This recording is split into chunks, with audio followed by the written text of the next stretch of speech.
Hi garden friends, welcome to the channel. I'm Era and this is Gardening on Purpose. Welcome. Today I want to do a video to show you some of the plants that I picked up on my little trip to that nursery that I found not too far from me. If you remember, a couple of videos ago, I told you I found a nursery that was 15 minutes away from me. I was so excited, I did a whole video about it. And I need to show you the plants that I ended up picking up from that nursery. Now, all the plants that I got were shade plants, and that wasn't on purpose. Like, I did not go to the nursery looking for shade plants, but I ultimately just picked up shade plants. One, because some of the plants that I saw there I already have, and two, some of the plants were in such huge containers. I wasn't going to buy a 10-gallon. I wasn't going to buy a 7-gallon or a 5-gallon. When I buy plants, I usually buy them either in a quart, a 2.5 quart, a 1-gallon, or a 2-gallon. I mean, and that's mostly for, obviously, I don't want to dig a hole for a 10-gallon plant. And on top of that, we had the car, and it was just not going to fit. So, anyway, so the first plant I want to show you is a Camelia Hydrangea. A really, really pretty pink, very faint pink bloom on this green foliage. Yes, it needs to be watered a little bit. I've been watering them. I have not put anything in the ground yet, but I love this so much. And I was told that this was named after Penny Mac, who developed this hydrangea. So I bought 2 of these, and these were only $10.99. This is a 1-gallon, $10.99. Really, really, really pretty hydrangea.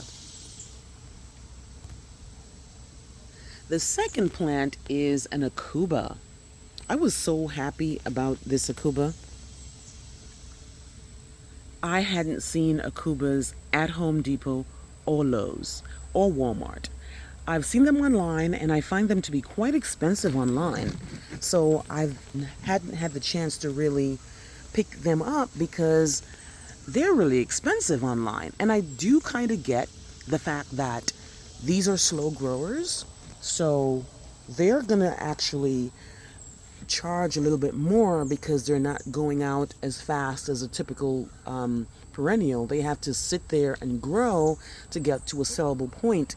So they are kind of expensive. But this guy here was $14. I cannot believe it. You heard in my last video how I was so excited about finding this Acuba. And I love it. Look at that foliage. Look at that splash of yellow on that green leaf. Really, really pretty. I got 2 of these. He had 3, and he had 2 in a 1-gallon, and then 1 in like a 3 or a 5-gallon, and that was a bit too much for me. So I only got 2. So yes, guys, I was so happy. And look how interesting these leaves are. This one, at this particular point here, it looks like it's splashed on here, but over here it looks like it's like wiped on like a paint on the same plant. So I'm really, really happy. The next plant up is a Fatsia. Now, I cannot find a Fatsia anywhere. Not at Home Depot, not at Lowe's, not at Walmart. It's just so hard to find. And I was so happy to find this. And this was $10. This nursery has really, really great prices. The only issue with this Fatsia is that there's a weed growing right in the middle of it. This is a weed, guys. This is a weed. And it is completely intertwined with the root. So I have to fight with that when I get around to it. I'm not going to fight with it yet because I have to figure out where I'm going to put this. And I'm probably going to wait until it cools down because it is hot as you know what down here.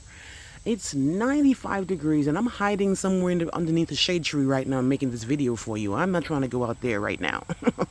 It is hot, people. So yeah, so this Fatsia, I don't know the type of Fatsia, and neither did the person who's helping me, because most of these things at this particular nursery weren't labeled properly. I knew it was a Fatsia. I went straight to it, and it didn't matter what type of Fatsia it was. I was going to get it anyway. But what I did notice is a lot of it was either handwritten or didn't have any information about the actual plant. So, but that doesn't bother me because I know my plants enough to know what is what. So yeah, this is the Fatsia. Love the Fatsia leaves. I just absolutely gorgeous leaves. And the texture, not many plants has a shape like that. So that's the Fatsia. The next one that I want to show you is a Camelia. This is very exciting because one, I don't know what color this is going to be. This is a J. Dr. Tinsley Camelia. And I don't know, like I said, I don't know what color it's going to be, but I did do a Google search and it might be red, but I cannot be absolutely sure. Again, it does not matter. I just needed a Camelia. And look at those leaves. That foliage is so, it's like glossy green, and it's really, really pretty. And since I got it, it's put on new leaves, so I'm really happy about that. So I got 3 of those, and these were $14. These were $14. Really, really pretty. So let me know, guys, do you have any Dr. Tinsley Camellias, any Fatsias, any Acubas, any Pennymac Hydrangeas? And how are they doing? I know they're all supposed to be in the shade. That part I know. And I know that these cannot be in containers in my 7B because we do get cold. And these are all like 7 to 9. Based on what I did in my research, these are typically 7 to 9. And when we do get cold, they're just not going to do well. And I don't want to kill off my plants. So I'm definitely not going to put them in the container, even though I wish I could. I will find a way to put these in the ground to be protected so that they will be fine and they won't de-leaf and get damaged if we do end up going down into the 20s or the 30s come this winter. So guys, let me know what you think. Please comment, please like, please subscribe, please share, and please tell somebody about the channel. I will see you on the next video. Bye-bye.